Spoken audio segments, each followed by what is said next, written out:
Alright everybody, how are we doing today? Time to cover something more domestic and continue to do so.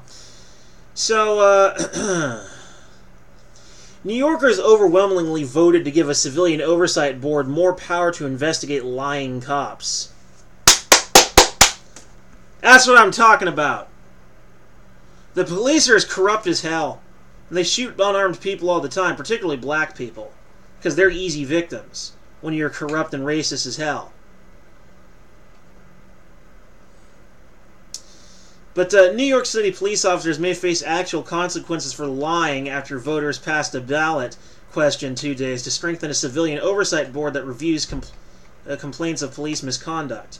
New York City voters approved a ballot question by 74% that will give the city's Civilian Complaint Review Board, CCRB, and NYPD Oversight Group the power to investigate and potentially prosecute NYPD officers for lying. Ballot question 2 will expand the number of CCRB members, increase its funding, and allow the board to investigate the truthfulness of statements made by NYPD officers during the course of its investigations. The board can now also recommend discipline against police officers found to have lied and require the NYPD police commissioner to provide the CCRB with a written explanation that the commissioner departs from the board's recommendations. New Yorkers looked at the facts and voted for greater police accountability in their city. CCRB Chair Fred Davey said in a statement following the vote, "This slate of reforms will make the CCRB more efficient, make discipline more transparent, and bolster public confidence in the integrity of the agency's process." Watchdog reports and mean investigations have revealed systemic problems with disciplinary process, guiding the roughly 35,000 sworn officers of the NYPD's largest police department in the country. This process is cloaked in secrecy, and the NYPD commissioner has total discretion to ignore the disciplinary recommendations administrative trial of officers. I'll be right back.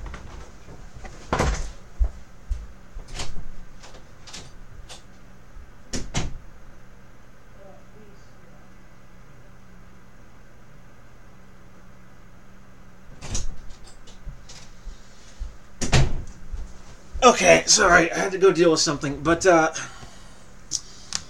yeah.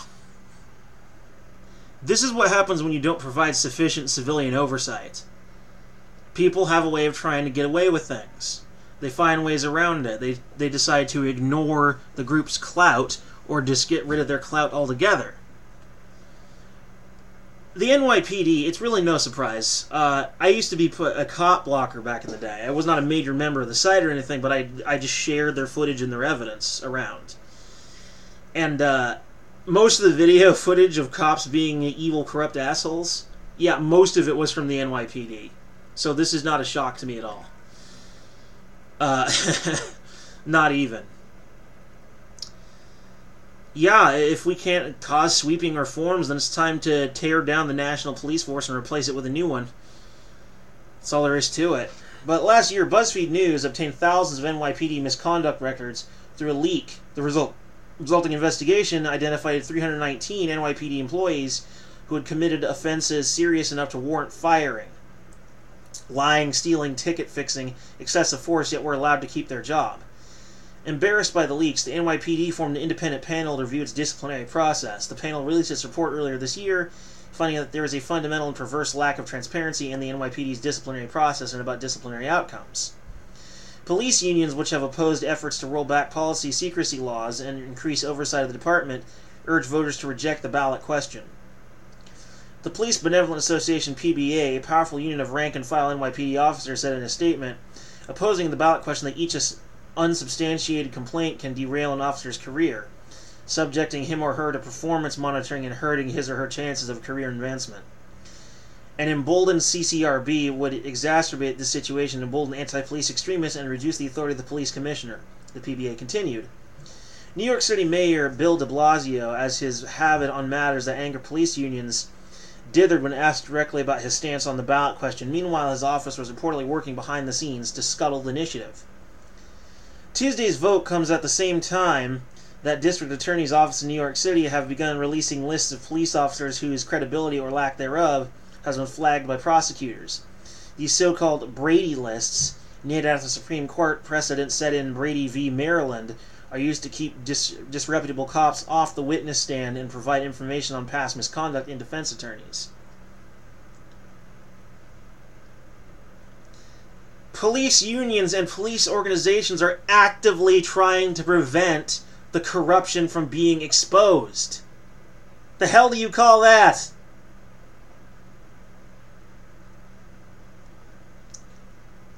I'm telling you, tear down the police force and start over from scratch. Create a new one.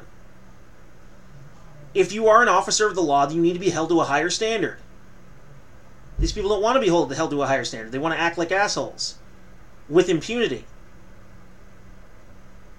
I'm sorry, but having a badge does not give you an extra free rights to do whatever the hell you want. You are not given free reign. It's like when someone starts speeding, so the cop starts speeding himself and breaks several traffic laws on his own just to catch the guy.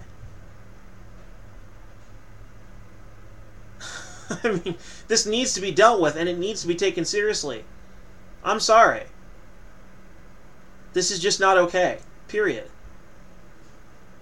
On Wednesday, the Brooklyn DA's office publicly released a list of 54 NYPD officers with credibility issues spurred by Freedom of Information requests from Gothamist and WNYC.